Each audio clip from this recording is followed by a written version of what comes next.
Bonsoir à tous. Comme je vous l'avais annoncé, ce soir en plateau, Christian Baptiste, député de la troisième circonscription, deuxième circonscription, mais il est aussi l'ancien maire de la commune de Sainte-Anne. Donc, nous convoquerons ces deux casquettes ce soir. Mais avant tout, Christian Baptiste, bonsoir et merci d'être avec nous.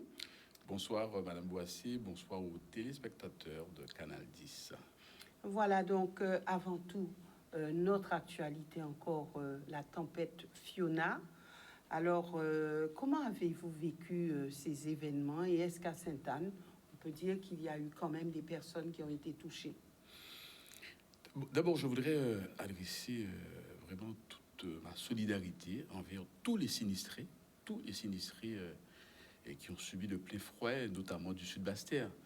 Mais je pense aussi aux agriculteurs du Sud-Bastère, mais aussi à quelques agriculteurs en grande terre, notamment dans ma deuxième circonscription.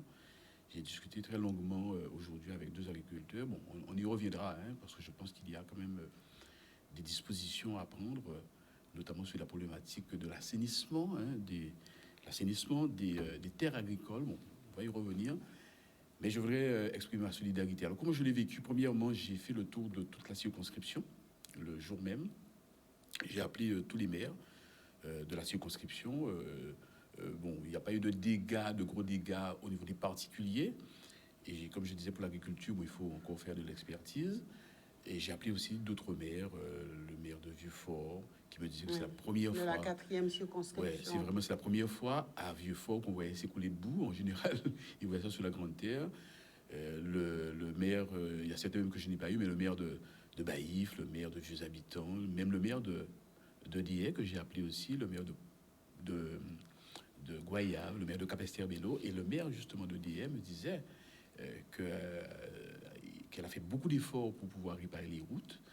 Et là, il faut quasiment repartir à zéro parce que justement, les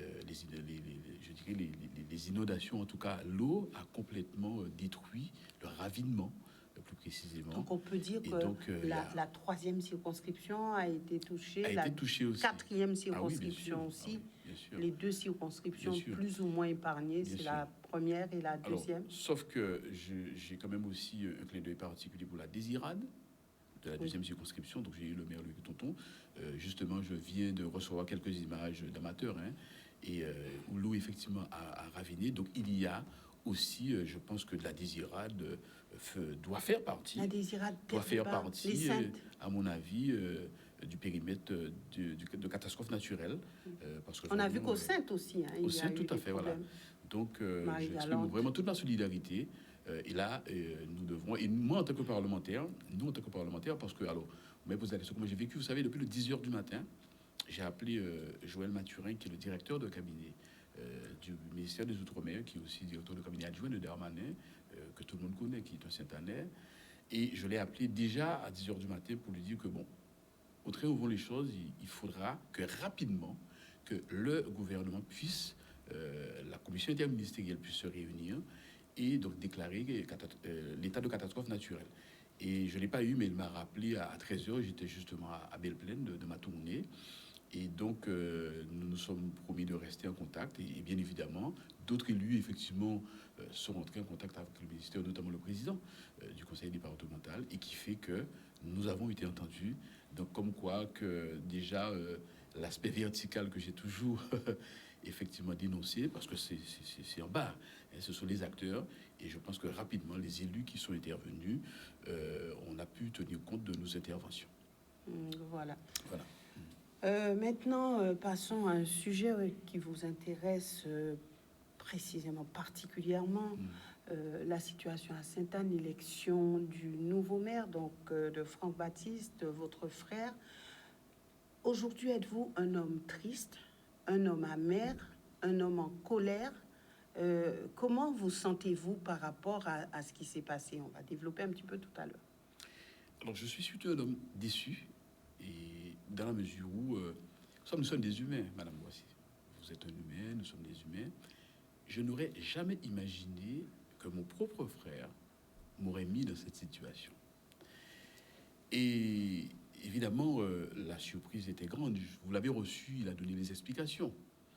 Donc, je pense que la population a entendu. Mais surtout, politiquement, vous savez, j'ai déjà fait 4 élections municipales. Les 2 premières que nous n'avons pas gagnées, mais brillamment, la population nous a fait confiance. La 3e où j'ai été élu maire avec une équipe en 2014 et renouvelé en 2020 avec la Force d'action pour le rassemblement et le développement de Sainte-Anne. Et j'ai fait confiance à un certain nombre de personnes. Donc j'ai conduit une liste, donc ceux qui sont sur la liste. J'ai fait confiance aussi, donc je leur ai demandé de nous accorder, de faire en sorte que la population nous accorde leur confiance. Et donc par conséquent, aujourd'hui, j'ai pu constater effectivement que les consignes que j'ai données au niveau de la Force d'action pour le rassemblement et le développement de Sainte-Anne n'ont pas été respectées. Et donc cette confiance a été bafouée. Et je dirais que ça s'est passé dans une cabale politique que chacun pourra mettre le vocabulaire qu'il veut, pourra qualifier qu'il veut la situation comme il l'entend. Bon, mais en tout état de cause, je voudrais dire très clairement que oui, effectivement, nous sommes des humains et jamais je n'aurais imaginé que mon propre frère, en tout cas pour la confiance que je lui ai accordée, nous aurait mis dans une situation telle. Vous ne saviez pas qu'il avait des velléités? Vous n'avez jamais soupçonné quoi que ce soit? Le maire de Sainte-Anne qui a été élu, c'est un homme politique.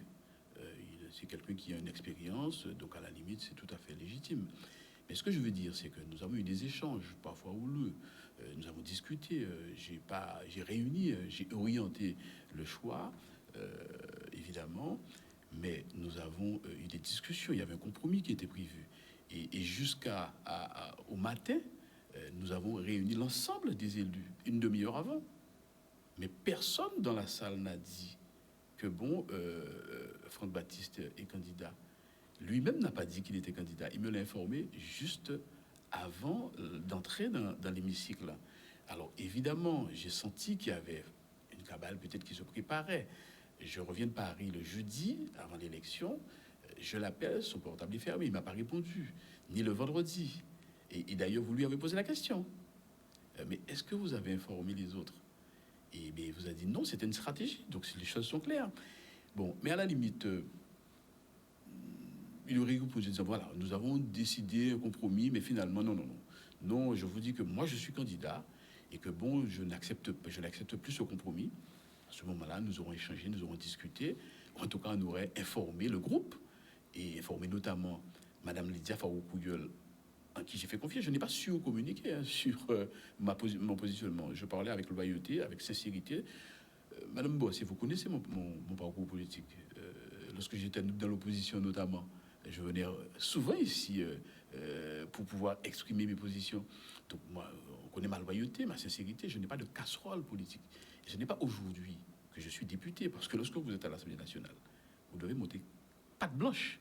C'est-à-dire que d'ailleurs, tout ce que vous avez comme patrimoine, comme intérêt, vous devez déclarer, et c'est consultable par le public. Donc par conséquent, ce n'est pas aujourd'hui que je vais rentrer dans des considérations, en tout cas, je vais me rentrer dans une quelconque des considérations, non, pas du tout. Et donc, mais vous avez tous les deux la fibre politique. Vous êtes issus d'une famille. Votre père, c'était un homme politique. Donc, tous les deux, vous aimez la politique. Et est-ce que, quelque part, il ne s'est pas dit, mais logiquement, légitimement, ce serait moi qui devrais être à la place de Christian? Je pense que c'est un homme politique. Oui, c'est quelqu'un qui a travaillé et qui a une certaine expérience politique. Mais aussi, nous avons pris une décision. Lorsqu'on est dans une organisation, il y a quand même le respect. Il a manifesté sa volonté d'être candidat. Oui, il me l'a dit. Il avait manifesté avant. Oui, il avait manifesté avant, oui. Mais nous avons discuté. Nous avons une réunion de majorité. Et d'ailleurs, pour être encore plus précis, au moment où j'ai réuni, j'ai dit, je demande de faire confiance à Lydia Farouk-Pouilleul. Il n'a pas dit qu'il était candidat tout de suite. C'est des élus, pendant à 5 reprises, a posé la question. J'ai entendu beaucoup de choses. Est-ce qu'il y a d'autres candidats? Et puis finalement, il a dit, je peux être candidat, je suis candidat. Et c'est à ce moment-là, j'ai fait une suspension de séance avec Lydia et avec Franck, et nous avons convenu de consensus. Alors, comme il a dit que de ce consensus, certains pensent qu'il aurait justement trahi, parce que je pense qu'il avait déjà sûrement promis un certain nombre de postes ici et là. Et donc ces personnes lui ont sûrement fait comprendre que mais non. En fait, en tout état de cause, Madame Boissier, je vous dis très clairement que j'ai la conscience tranquille et je n'ai participé à aucune cabale politique. Je suis dans aucune cabale politique. Je n'ai pas de casserole politique derrière moi. Vous connaissez mon parcours politique. Donc aujourd'hui, il y a un maire à Sainte-Anne. Ce maire, c'est avec justement, il y a 28 élus, et 28 élus dont j'ai conduit la liste en 2020. Et j'ai conduit la liste avec un projet, avec une vision. Et donc c'est cette confiance que la population m'a accordée avec ces 28 élus. Mais pourquoi est-ce que la majorité, Christian Baptiste, m'a fait confiance encore à nouveau en 2022 en tant que député? Ça veut dire que les électeurs savaient très bien que je ne serais pas maire de Sainte-Anne dès lors que je suis député, sans toute connaissance de cause. D'ailleurs, on me demandait, mais si vous député, mais qui ou qu'à mettre? Et quelle a été votre réponse? À ce moment-là, oui. Non, j'ai dit le moment venu, on ne vend pas la peau de l'ours avant de l'avoir tué. L'élection n'est pas acquise. Le moment venu, en tant que leader, je prendrai les décisions qui s'imposent, je vais entendre, je vais écouter. Et ensuite, et c'est après l'élection, effectivement, que nous avons entamé cette procédure. Pourquoi est-ce que la majorité ne vous a pas suivi, en tout cas dans sa grande majorité? Pourquoi est-ce qu'elle a voté pour Franck Baptiste? Mais je pense que il y avait déjà un certain nombre de dysfonctionnements, je dirais. Il y avait déjà... alors, certains disent que oui, mais Lydia n'a pas la carrure. Lydia n'a pas la posture. Lydia n'a pas la compétence. Moi, je dis très clairement, Lydia a la compétence. Lydia a la carrure. Je rappelle que Madame Lydia Farouk-Gouriol, elle est conseillère départementale. Elle a déjà eu l'occasion de participer à 2 élections départementales. Ici même, elle a eu l'occasion de participer à un débat pour me représenter aux élections municipales. D'ailleurs, vous êtes un petit peu fâché parce que c'est elle qui me représentait. Mais c'était juste pour bien montrer que nous sommes une équipe. Donc, c'est pas quelqu'un, et c'est quelqu'un qui est à mes côtés depuis 2003, d'ailleurs, depuis 2001, d'ailleurs, qui a participé à l'élection. Et c'est vrai que c'est d'ailleurs mon frère même qui avait eu l'occasion de le présenter à Marcelin Lubette. Donc c'est quelqu'un en qui j'ai confiance, tout à fait. Bon, maintenant, après, il y a aussi ce fait, il faut le dire, que la population dit, oui, mais nous ne voulons pas non plus que ce soit une affaire de frères, une affaire de dynastie. Ça, je l'entends, et je l'ai entendu. Mais il y a d'autres considérations beaucoup plus personnelles qui font que, oui, il y a eu ce choix. Mais c'est parce que tout simplement... Alors maintenant, après... il y avait une affaire de confiance. Il y a de confiance qui n'a pas été respectée. Moi, j'ai demandé de faire confiance. Et bien, cette confiance, elle a été bafouée. Mais je peux vous dire que nous avons une organisation, la Force d'action pour le rassemblement des devants de Sainte-Anne. Nous allons évidemment pas baisser les bras, même s'il y a eu effectivement cette déception de voir que vous avez été quelque part pas suivi. Mais nous allons travailler pour le renouveau du phare. Vous savez quelque chose, Madame Boissier? Le seul juge de paix dans cette affaire, c'est le peuple. Parce que là, l'élection, ce n'était pas l'élection du peuple. Le maire, il a été élu. Il a été élu démocratiquement. Il n'y a pas de problème, même si ici et là, il y a eu quelques voix de l'opposition. D'ailleurs, je n'ai aucun intérêt à faire en sorte que le nouveau maire soit avec les voix de l'opposition. Aucun intérêt. Et qui plus est, que voilà, qu'il soit sollicité en premier lieu par des personnes avec qui, justement, nous n'avons pas forcément d'acquaintance. Mais c'est le peuple. Et moi, je fais confiance au peuple. Et je demande au peuple de continuer à me faire confiance parce que, comme je vous dis, je n'ai jamais bafoué sa confiance. Et vous n'avez jamais entendu le nom de Christian Baptiste dans aucune cabale politique et traîner aucune casserole. Je n'en ai pas. Et surtout pas maintenant où je suis député, donc un représentant de la nation, et où vous êtes scruté. Donc j'ai passé justement une bonne partie. Vous dites avoir bien géré cette affaire. Comment? Vous dites avoir bien géré cette affaire. Vous aviez déjà donné des consignes, etc. Est-ce que Franck Baptiste était amené à être le premier adjoint de Madame Gouriol? Ah oui, c'était ça le consensus. Et est-ce que Madame Gouriol... je n'ai pas précisé, ouais. Oui. C'était ça le consensus. Bon, après, vous savez, ici et là, moi je sais me remettre en question. Tout le monde doit se remettre en question. Tout le monde doit se... Bon, forcément, il y a eu des erreurs ici et là. Mais je dis qu'il y a quand même quelque chose de très important, c'est le respect de la parole donnée. Bon, maintenant, après, Madame Boissier, nous n'allons pas refaire l'histoire. Hein. Nous n'allons pas refaire l'histoire. C'est fait. Il y a un maire à Sainte-Anne. Bon, évidemment. La population, quand même, demande à comprendre. Vos collègues aussi demandent le maire de Sainte-Anne s'est expliqué. Et moi, je me suis expliqué. Après, c'est une affaire de confiance. Et effectivement, on croit ou on ne croit pas.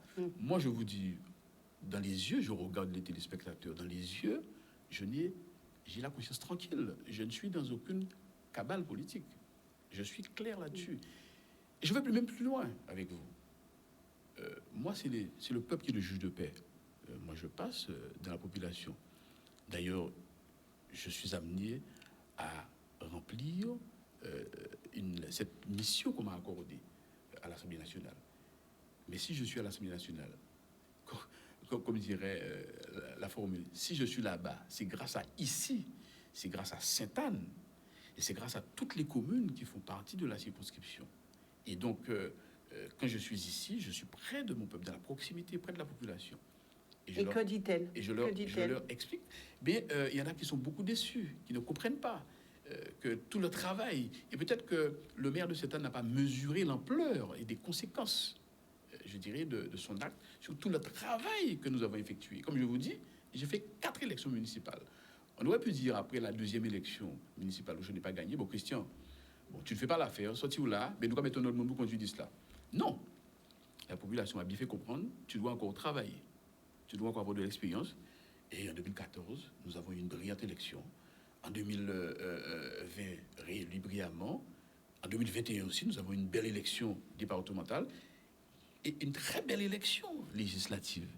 Et de voir effectivement que nous sommes dans cette situation, oui, je suis très déçu, je le dis, je n'aurais jamais compris que mon propre frère nous aurait mis dans une telle situation. On dit souvent que l'âge est important, c'est votre frère aîné. Alors, si on prend l'âge, on peut se dire qu'il est plus sage que vous et qu'il a vu ce que vous n'avez pas vu? Non, c'est pas une affaire de sagesse. L'âge n'amène pas forcément à la sagesse. Ouais. Pas forcément, je veux dire. Bon, mais on est dans un jeu politique. Lui, il a joué son jeu politique. Bon. On ne peut pas dire que je n'ai pas apprécié. Je le dis, je ne m'associe pas à la méthode. Je ne m'associe pas, mais pas du tout à la méthode, la façon dont ça s'est passé.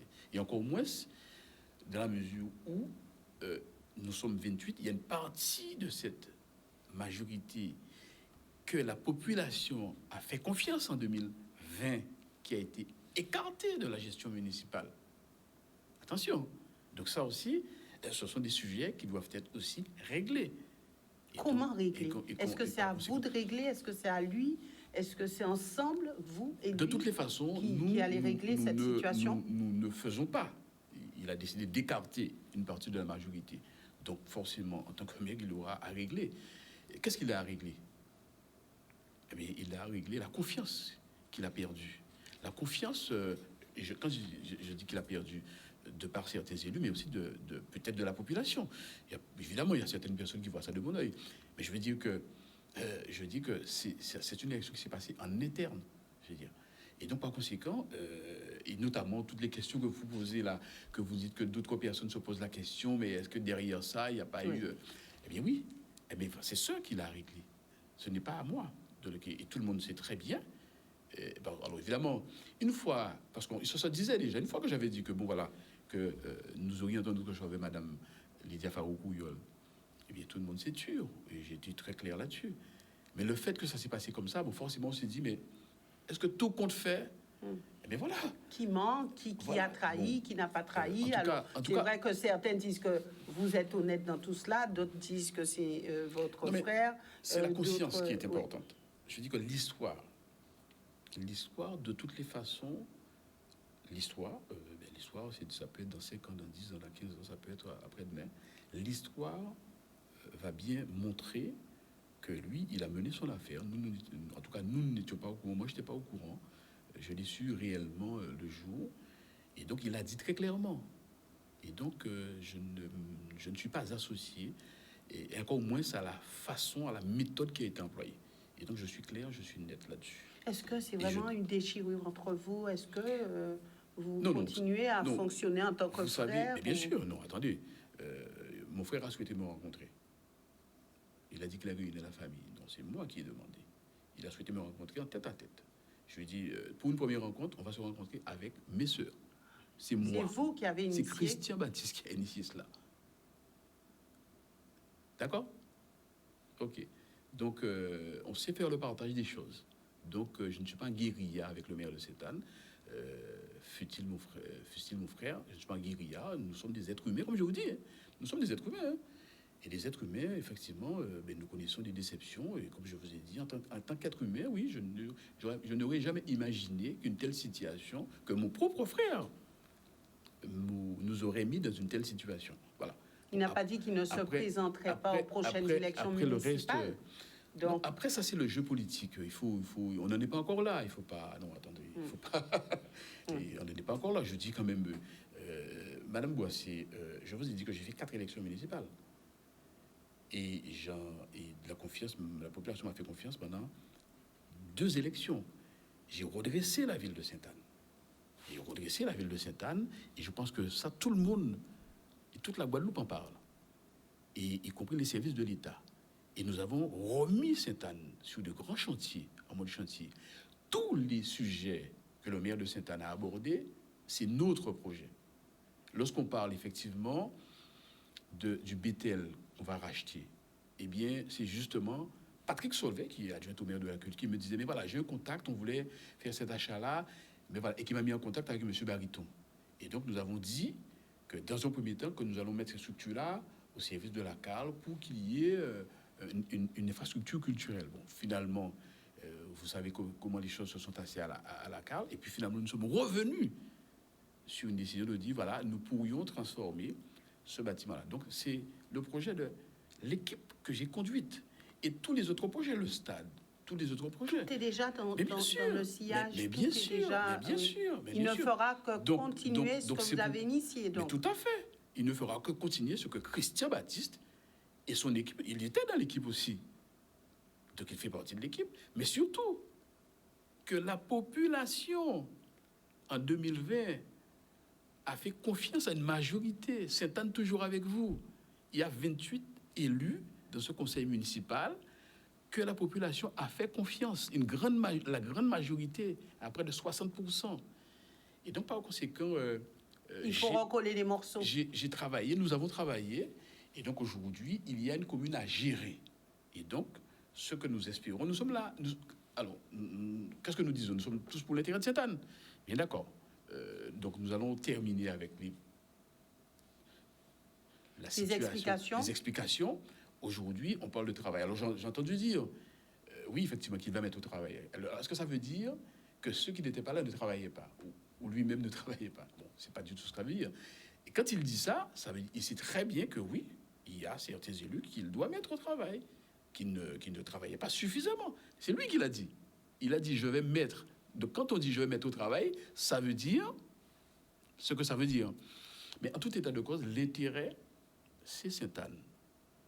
Vous savez, en politique, comme je vous l'ai dit toujours, j'ai des valeurs de sincérité, d'honnêteté et de loyauté. Et comme je vous dis, je remercie Canal 10 et je me sens très à l'aise. C'est la première fois que vous me recevez en tant que député.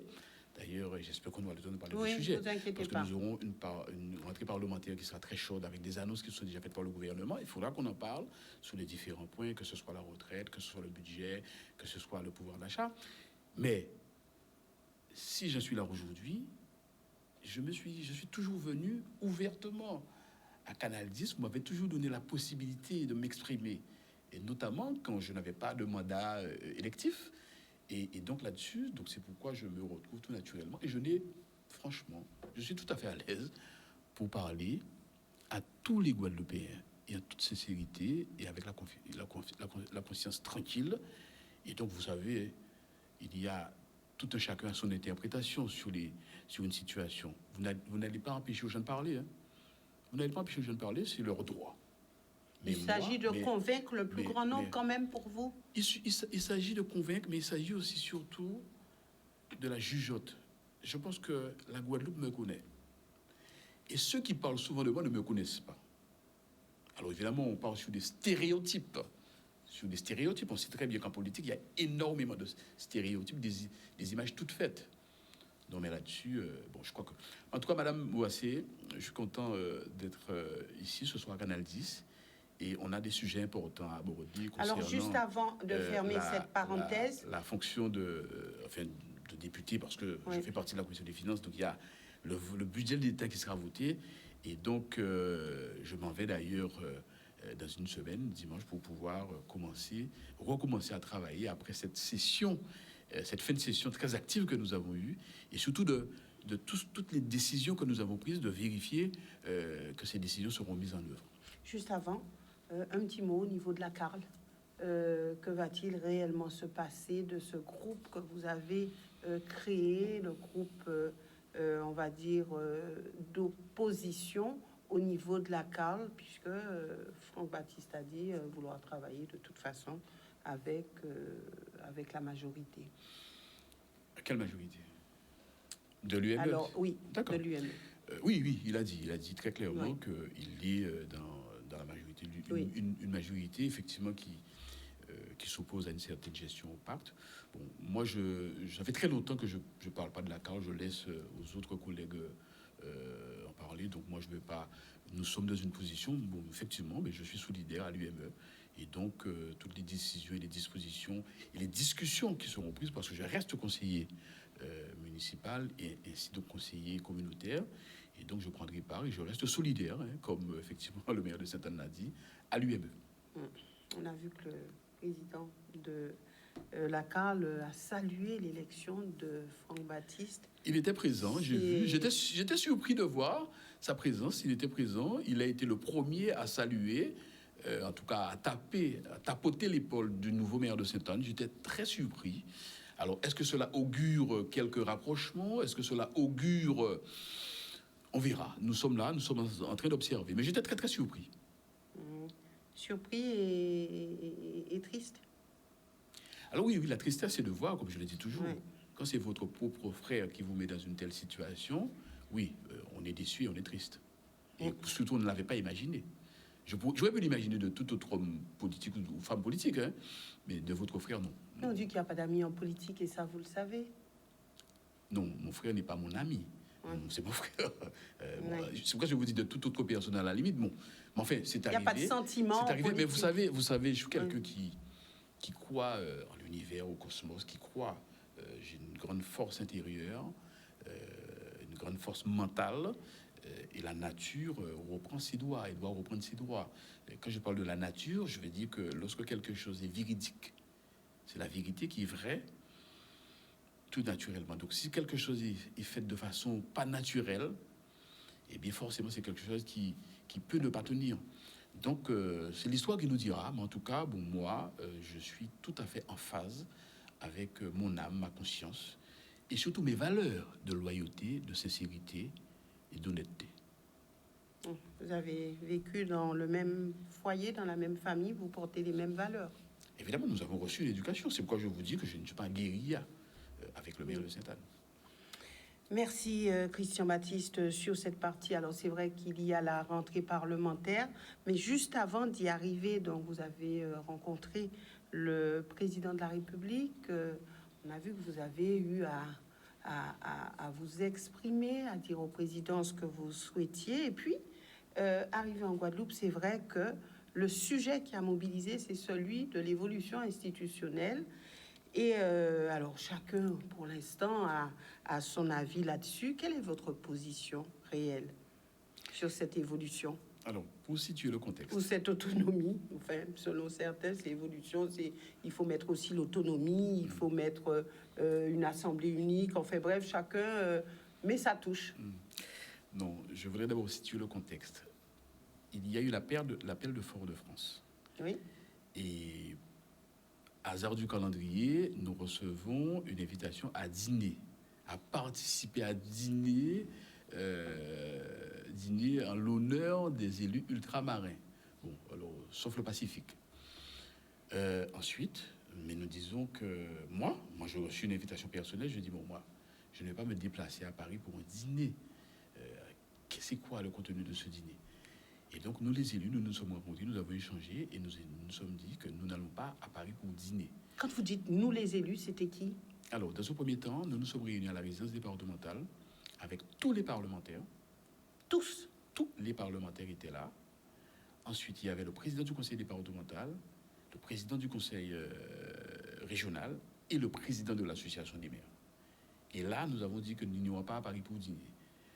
Donc, et nous avons décidé d'aller à Paris, c'est-à-dire de ne pas jouer la politique de la chaise vide. Et par conséquent, de remettre un document, ou en tout cas des sujets qui nous préoccupent. Évidemment, parce que je rappelle que l'appel de Fort-de-France, il n'y a pas simplement l'évolution institutionnelle où on tient compte de nos réalités, de nos spécificités et de la responsabilité politique.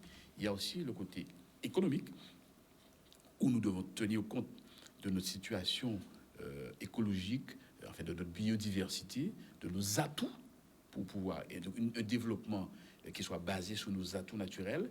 Et enfin, l'axe social, donc troisième axe, qui est basé sur une égalité, et une égalité réelle. D'ailleurs, il y a une loi qui existe qui n'est même pas mise en pratique. Donc c'est ça. Et donc sur ces plans-là, nous avons échangé, discuté. Et ensuite, il y a eu une autre réunion avec les élus, mais à ce moment-là, nous avons associé les acteurs économiques pour pouvoir peaufiner.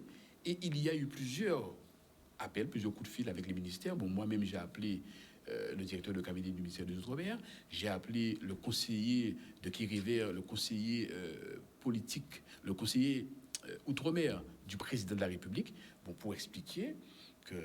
Vous ne voulez pas dîner, vous voulez juste venir et présenter on veut jeter les bases d'une discussion, d'un échange sur des sujets qui préoccupent la Guadeloupe. Et, enfin, en tout cas, finalement, vous avez quand même dîné. Et oui, nous avons dîné. Mais vous savez, la culture française, bon, vous savez, dans la culture, nous là, nous invitons à dîner, à manger, c'est manger, hein. Le plus souvent, nous pas à forcément à des matchs de travail. Bon, alors, c'est vrai que la culture française, souvent, il arrive qu'autour de dîner ou de déjeuner, on travaille. Bon, alors, c'est... Bon, en tout état de cause, nous avons... Donc, finalement, c'était un dîner de travail. Et de ce dîner de travail, il y a eu trois tables, trois thématiques. On a parlé de la sécurité, du pouvoir d'achat, bon, toute une série de sujets. Bon, je ne vais pas revenir dessus. Tout un chacun a pu donner les détails. Mais surtout, c'est pour définir aussi une feuille de route. Alors, nous avons le sentiment que nous avons été entendus, effectivement. Pourquoi dites-vous nous avons le sentiment? Alors, je dis que nous avons le sentiment parce qu'il n'y a jamais gagné d'avance. Vous ne faites pas confiance au gouvernement? C'est pas une affaire de ne pas faire confiance. C'est une affaire de prudence et de vigilance. Je vais vous dire pourquoi. Et vous m'avez posé la question plus particulièrement sur la situation politique, la responsabilité politique. Aujourd'hui, mon cheval de bataille, c'est que nous devons changer là immédiatement notre relation avec l'État français, le gouvernement, le pouvoir français, le pouvoir central. Vous dites immédiatement? Immédiatement. Je vais expliquer pourquoi. Parce que nous avons une relation verticale, descendante et parfois brutale. Et on l'a vu, notamment par exemple sur la situation sanitaire. C'est-à-dire une relation où on ne tient pas compte de la territorialisation. On ne tient pas compte des acteurs de terrain. On ne tient pas compte justement de ces élus de proximité. C'est ça. Et donc ça veut dire que moi je prône immédiatement une relation qui soit ascendante. C'est-à-dire qui vienne du bas. Alors c'est un terme... Et comment voyez-vous cela? Comment ça doit s'articuler? Mais purement et simplement. Il ne faut pas prendre des décisions venant d'en haut et venir nous les imposer. Il faut d'abord consulter et travailler avec les acteurs de terrain. Je prends un exemple très simple. Pourquoi le ministre de l'Intérieur, Darmanin, a dit que rapidement, il y aura la commission interministérielle pour déclarer l'état de catastrophe naturelle? Mais c'est parce que des élus guadeloupéens de terrain ont appelé les ministères. C'est le président de région qui a axé sur ça. Non, mais tout le monde a... Moi, je vous dis que j'ai appelé au ministère de l'Intérieur depuis 10h du matin. Et il m'a rappelé. Donc, mais c'est très bien. C'est que, et d'ailleurs, que dit justement le ministre?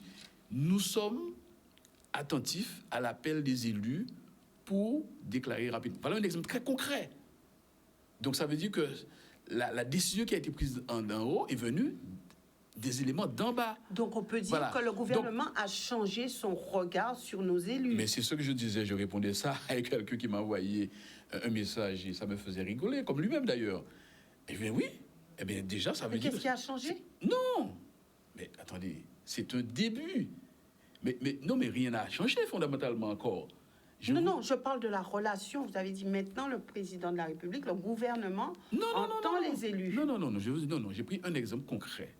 D'accord. Je me répète, je vous dis que si M. Darmanin, ministre de l'Intérieur, a décidé rapidement d'accorder l'état de catastrophe naturelle, c'est parce que nous, les élus, il l'a dit dans son communiqué, c'est que nous sommes intervenus pour lui dire de faire ça rapidement pour les personnes puissent être indemnisées. Et ça, bon, là, c'est une situation. Et moi, ce que je prône, c'est quelles que soient les situations. J'ai discuté très longuement avec des agriculteurs, 2 agriculteurs cet après-midi. Vous savez, il y a des agriculteurs en grande terre aussi qui ont subi de gros dommages. Pourquoi? Vous savez pourquoi? Par rapport à la problématique d'assainissement. Ça veut dire que vous avez effectivement l'assainissement. Alors, vous avez l'assainissement urbain. Alors, c'est un peu technique, mais souffrez que je vous en parle. C'est un peu l'assainissement urbain et l'assainissement agricole. Mais vous avez parfois des exploitations agricoles qui sont en bordure de route. Et comme il n'y a pas d'assainissement urbain, donc toute l'eau, d'ailleurs j'ai mis une photo sur mon Facebook, vous voyez, donc toute l'eau, l'eau noie aussi des exploitations. Et même quand on va à l'intérieur des champs, il faut cet assainissement. Mais là aussi, voilà des éléments concrets que moi, en tant que député, que nous, en tant que parlementaires, en tout cas au niveau du gouvernement, et aussi les autres élus, parce qu'évidemment, le département, la région, vous avez des routes départementales, vous avez des routes nationales qui sont aux abords d'exploitation parfois, mais nous devons entendre ces agriculteurs et écouter ce qu'ils nous disent pour justement régler le problème de l'assainissement agricole. C'est un problème qui existe depuis un moment. Et donc, mais pour ça, forcément, il faut que nous ayons des fonds peut-être venant de l'État, pas simplement effectivement des collectivités locales, mais encore faudrait-il qu'on entende très clairement les agriculteurs, les acteurs de terrain. Alors, donc pour conclure, cette relation dont je parlais, qu'il faut changer immédiatement, c'est tenir compte toujours des acteurs de terrain, des acteurs de proximité, quelles que soient les politiques publiques. Si on veut refonder la santé, au niveau de la culture, au niveau du sport, nous devons tenir compte de la territorialisation, c'est-à-dire des acteurs qui sont au plus proche du terrain, et ensuite donner les orientations et prendre les décisions. Alors changer nos relations avec l'État. Dans un premier temps. Vous dites immédiatement. Oui. Et ça passe par quoi? Non, ça passe simplement par l'écoute. C'est-à-dire, ça passe par déjà ne pas prendre des décisions d'en haut et venir nous les imposer. Comment voulez-vous, dans une crise sanitaire, je le répète souvent, décisions sont prises, on a décidé d'écarter les médecins de ville sans discuter avec l'ordre des médecins. On les a écartés alors que c'est eux qui sont au plus près de la réalité du terrain. Qu'avez-vous obtenu pour les soignants suspendus? Alors pour les soignants suspendus, nous nous battons. D'ailleurs, je voudrais exprimer encore toute ma solidarité vis-à-vis des soignants suspendus.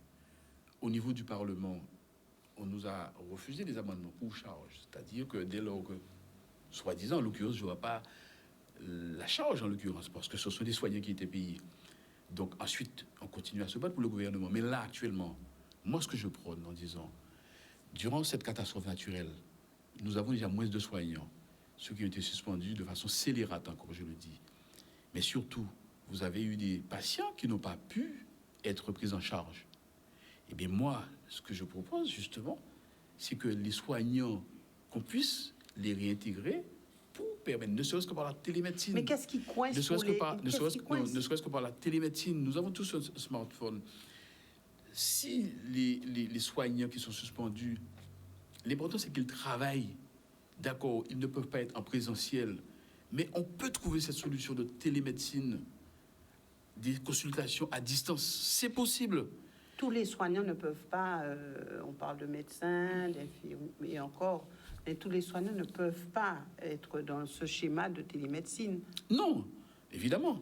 Mais je dis mais on peut déjà améliorer la situation parce que déjà, nous sommes en grande difficulté.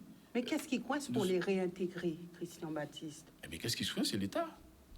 C'est l'État qui n'est pas d'accord, c'est la loi qui est prise. Est-ce qu'il faut aller dans une autre dimension juridique, notamment au niveau législatif? Mais on y pense. Vous avez dit mais c'est l'État qui n'est pas d'accord. Le président vous a entendu, etc. Donc, le climat est favorable pour qu'il puisse vous entendre et porter solution. Non, attendez, quand je dis que le président nous a entendus, c'est sur les sujets qui ont été abordés. D'ailleurs, moi je ne suis pas intervenu, c'était limité comme temps de parole. D'ailleurs, on n'a pas beaucoup parlé de suspendu. Ce sujet n'a pas été abordé. D'ailleurs. Oui. Et donc, je pense que de toutes les façons, mais moi je reste sur le fait qu'il faut trouver des solutions. Il faut trouver des solutions consensuelles, mais je dis que, notamment, je vois que quand vous avez des psychologues qui sont suspendus, des psychologues qui sont qui sont suspendus, et non, je trouve que ce n'est pas normal. Et donc, je pense qu'il faut trouver des solutions. Il faut surtout trouver des solutions et discuter avec, notamment, ces suspendus, un nouveau président, directeur. Alors, on a vu que certains parlementaires ont discuté avec ces suspendus avant, justement, de partir dans l'Hexagone. Mais jusqu'ici, rien n'a évolué. Vous avez dit on a à peine parlé des suspendus lors de ce dîner. Est-ce que ce n'était pas l'occasion, justement, de marquer, puisque c'est un dîner de travail, de marquer, justement, votre touche par rapport aux suspendus? C'est une loi scélérate.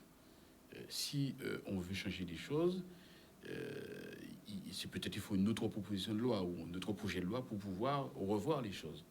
Bon, on va y travailler. Le député Servat dit que d'ici octobre, il faut que les suspendus soient réintégrés. Eh bien, moi, je pensais que ça aurait été fait depuis bien avant. Donc, je veux dire, je ne peux être que d'accord avec cette position. Bon, moi, je ne suis pas dans la démagogie. Je suis surtout sur le fait que vous avez des hommes et des femmes qui sont en souffrance extrême. Vous avez des hommes et des femmes qui ont perdu leur voiture, qui ont perdu leur appartement, dont les enfants étaient en études. Et donc, qui ont dû suspendre les études de leurs enfants. Se sont arrêtés, qui ont été obligés de effectivement. Donc, moi, voilà, je suis avant tout... Nous sommes des humains, madame Boissy. Je suis un humaniste, je suis un progressiste. Est-ce que le gouvernement n'est pas... Dans la solidarité. Mais je pense que, oui, mais c'était brutal, cette décision. Elle était brutale. Et elle n'était pas humaniste. Un gouvernement inhumain. Mais oui, c'est inhumain, il faut dire les choses. C'est une décision inhumaine. C'est clair, c'est net. On a quand même des élus qui étaient d'accord avec ça. C'est clair, c'est net. Eh bien, mais la décision, elle est inhumaine. Moi, je n'étais pas d'accord avec ça. Moi, je n'étais pas pour l'obligation vaccinale. Et surtout, les conséquences de cette obligation vaccinale. Je pense qu'on aurait pu trouver d'autres solutions. Et d'ailleurs, s'il y avait justement cette discussion avec les acteurs, cette discussion avec les hommes de terrain, et c'est pareil, comme je le dis encore, pour revenir rapidement sur l'évolution institutionnelle, le sujet aujourd'hui, et moi en tant que député, oui, d'accord, je suis pour une collectivité éduque, je suis pour qu'il y ait... Bon, mais il faut effectivement déjà voir un petit peu, parce qu'il y a des dispositifs qui existent déjà néanmoins. Vous êtes pour l'autonomie? Mais je suis effectivement pour une autonomie politique dans le cadre de la République française. Mais attention, ça c'est mon point de vue, mais est-ce que c'est le point de vue de la population? Je vous pose la question. Et comment savoir... Enfin, je ne sais pas, c'est vous qui êtes sur le terrain avec les personnes, donc vous savez certainement. C'est bien ce que j'allais vous dire. Moi, en tant que député, dans ma circonscription, je vais mener un certain nombre de rencontres avec la population pour connaître leur position et discuter avec eux. Venir avec, effectivement, des spécialistes, des constitutionnels ou des institutionnels, ou ceux qui sont spécialistes en la matière, pour mettre sur la table. Mais après, il y a une affaire de volonté. Il y a aussi, donc, savoir ce que... On ne peut pas non plus avancer sur ce sujet-là sans connaître réellement le fond et la pensée de la population. Donc, avec le peuple. C'est le juge de paix, de toutes les façons. Mais le peuple va écouter ses élus, le peuple va voir avec les élus. Donc, les élus... Non, ça ne sert à rien. Non, je vais vous dire. Bon, moi, je suis un élu, je suis un responsable politique. Oui, nous, on sait faire ça. On sait aller devant le peuple, parler. Non. Moi, vous parlez trop? Si, à un moment donné, il faut non, on ne parle pas trop. Mais à un moment donné, il faut savoir donner la parole au peuple. Donc, moi, dans ma démarche, en circonscription, je viendrai pour avant tout entendre, écouter le peuple et connaître, et qu'ils disent. Évidemment, on fera un tour de salle, on verra quelle est la tendance, mais il faut entendre. Et lorsqu'on entend, nous, on se fera l'écho aussi avec les autorités pour dire voilà. Donc, mais je pense avant tout, aujourd'hui, il faut entendre et écouter le peuple. D'accord. Est-ce que le gouvernement, lui, ne veut pas et ne dit pas quelque part, écoutez, évoluez, prenez-vous en main? Est-ce que le gouvernement n'incite pas un petit peu à cela? L'État français l'a toujours dit. Rappelez-vous le discours de Nicolas Sarkozy en 2010 à Petit-Bourg. Oui. À le réfléchir. Qu'est-ce qu'il vous a dit? Mais écoutez, bon, moi, je suis pour un développement endogène. Ça veut dire quoi? Oui. Ça veut dire que c'est à vous de faire des propositions, de voir quel type de développement vous voulez.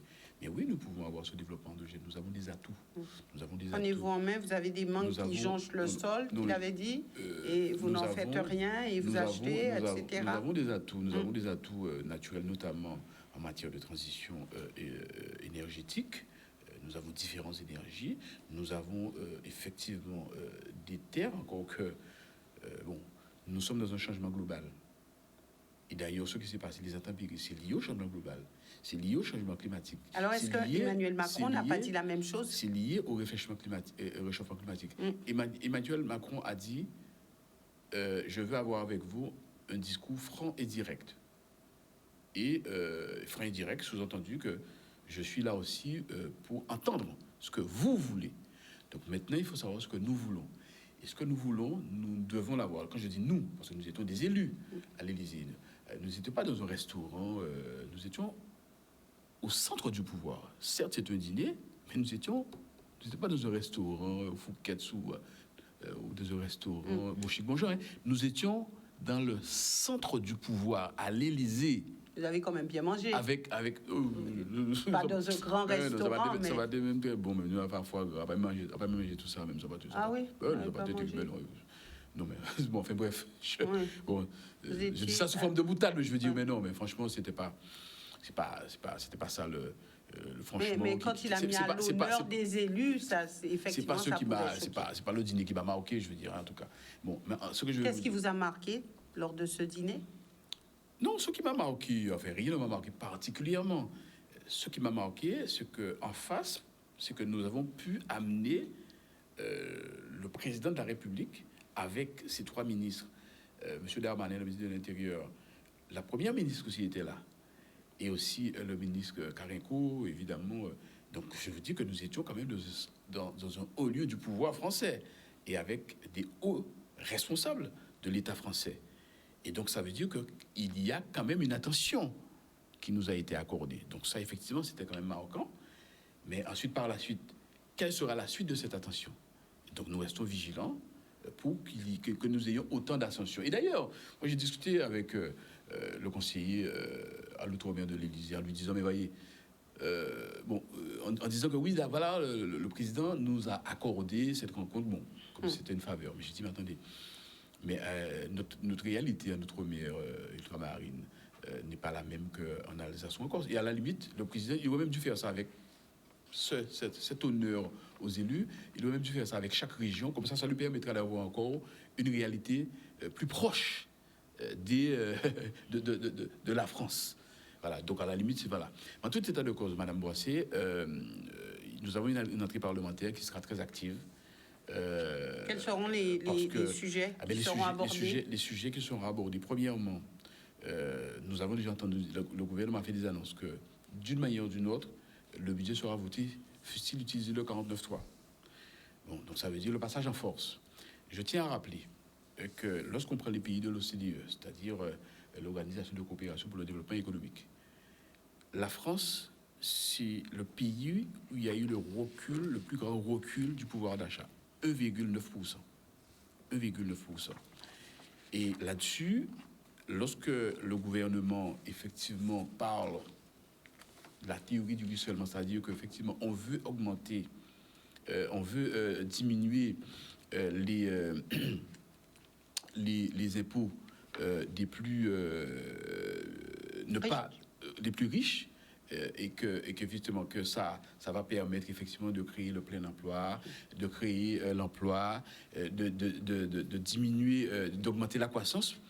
Bon, toutes les études montrent que c'est le contraire. Bien au contraire, ça crée encore plus d'inégalités lorsqu'on justement. Alors quand on a une population en souffrance comme la nôtre, quand on a des gens qui deviennent pauvres ou les pauvres qui sont de plus en plus pauvres, comment s'en sortir? Et est-ce qu'on n'est pas en train aujourd'hui de créer une situation sociale intenable, et ce qui peut pousser à des actes ou à des comportements qu'on ne pourrait imaginer? Alors, j'entends. Non, je pense qu'il faut vraiment aller vers. On l'a dit, on s'est beaucoup battu là-dessus.